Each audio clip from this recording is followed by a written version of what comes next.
Je pense que la politique a beaucoup de noblesse.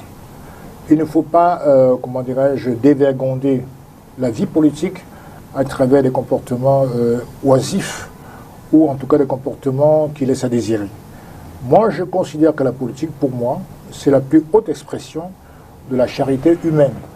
Ça veut dire que quand on s'engage vis-à-vis d'un peuple, c'est vraiment pour le servir, parce que je pense que la politique est la seule profession, parce que les gens pensent que la politique n'est pas un métier. C'est un métier. Parce que les petits amateurs en politique qui viennent d'arriver, certains étaient des enseignants dans l'époque, on croit que la politique c'est une improvisation. Non, la politique, ce n'est pas une improvisation. Il faut maîtriser les dossiers. Il faut être un professionnel de la politique. Parce qu'il y va de l'enjeu des intérêts nationaux. Exact. La politique est un métier. Et un métier à part entière. Parce que si c'est une distraction, si c'est un divertissement, alors là, il vaut mieux aller vendre les ordinateurs. Moi, je considère qu'aujourd'hui, les hommes politiques peuvent se critiquer. C'est le monde, par excellence, de débat d'idées. Je peux dire que je ne suis pas d'accord avec les propos de M. Dipita Tongo, parce que le point qu'il a soulevé n'est pas d'une urgence spectaculaire. Ça s'arrête là.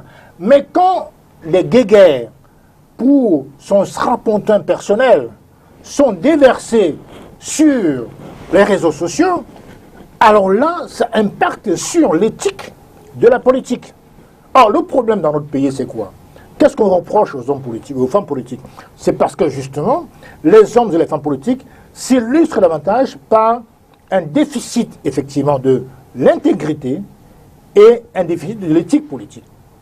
Pour que les jeunes puissent adhérer à la politique, et éventuellement puissent adhérer à des partis politiques. Je suis président d'un parti politique. Et il faut qu'ils aient une bonne lecture, pas seulement une bonne lecture, mais une idée positive de la politique.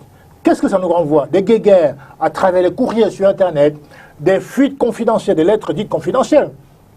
Certains disent les lettres sensibles, mais qu'on réussit quand même à envoyer à certains journaux. Vous voyez, nous sommes dans une espèce d'embrouillamini qui n'a pas de sens. Donc il faut revenir au canon de la politique. La politique, c'est servir. La politique, c'est un métier. Dans les grands pays du monde, les hommes politiques ne font que ça. Ils ont l'obligation de ne faire que la politique. Si vous voulez vendre des ordinateurs, allez vendre des ordinateurs. Si vous voulez être Baham Salam, allez être Baham Salam. Mais la politique, c'est quelque chose de très sensible, de très important pour la population. On vous a confié un mandat. Donc on veut que vous gériez ce mandat à 100%. Imaginez-vous un député ou un maire qui fait autre chose que la politique. Ça veut dire qu'il y a conflit d'intérêts. Il doit être consacré à ses administrés.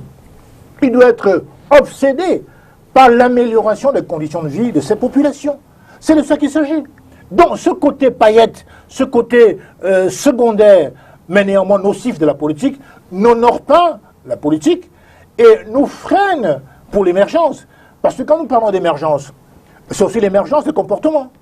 Si dans un pays, vous avez des acteurs politiques qui n'ont pas compris qu'il faut d'abord être exemplaire, eh bien, vous êtes en train d'enfoncer, n'est-ce pas, l'idée que les jeunes, notamment, se font de la politique.